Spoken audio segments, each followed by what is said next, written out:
It's a great opportunity to reflect on your history, to really think about what brought you to that moment. As a UNESCO World Heritage Site, I think it's our duty to steward that history and to do it right. So we had 2 co-chairs selected by the Board of Visitors and the President. There was no way I wasn't going to seize that opportunity. It didn't take me a second to figure out that this was the greatest honor of my life. So in September of 2016, the Board of Visitors established the commission, and they charged the Bicentennial with accomplishing a number of different things. The commemoration of our history, engagement, and perhaps the most difficult charge was envisioning the future of public higher education.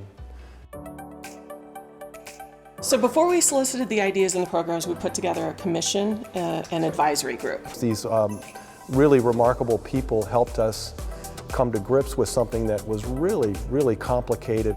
The shape of that came out of all of those ideas was pretty extraordinary. Carrie and I would say early on, we'll talk to anyone that'll talk to us. We held sort of town hall style meetings. We talked to folks at residence halls. We talked to every dean. We talked to faculty. I mean, we really tried to connect with people around the university to say, what would make this meaningful for you? What ideas do you have?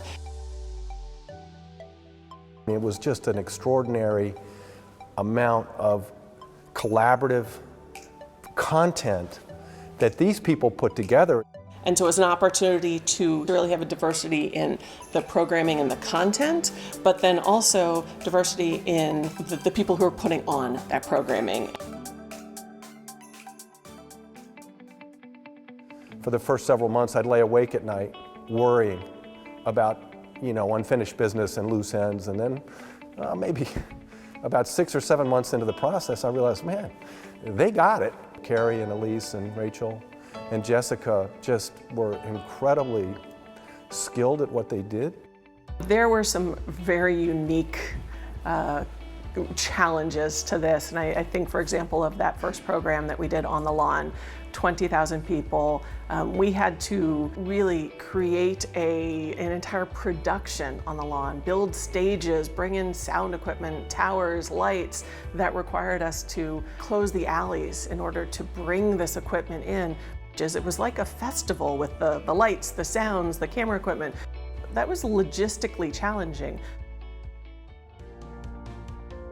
We ran for about 20 months, from October of 2017 until June of 2019.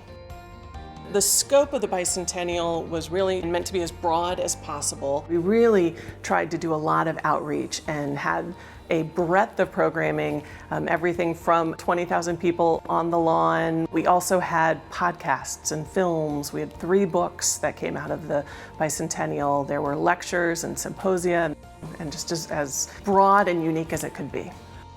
We did a symposium on slavery in the built landscape. We did another symposium on women in global leadership, which was just extraordinary. The Presidential Festival of Ideas that we concluded with was really a discussion about the future of democracy.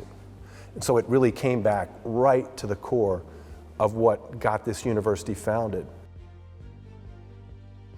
Think about your own birthday. I mean, it's a moment to sort of pause and celebrate something, celebrate the university, celebrate their accomplishments, but also to be reflective and think about what brought us to this moment, and to be very thoughtful about how to move forward.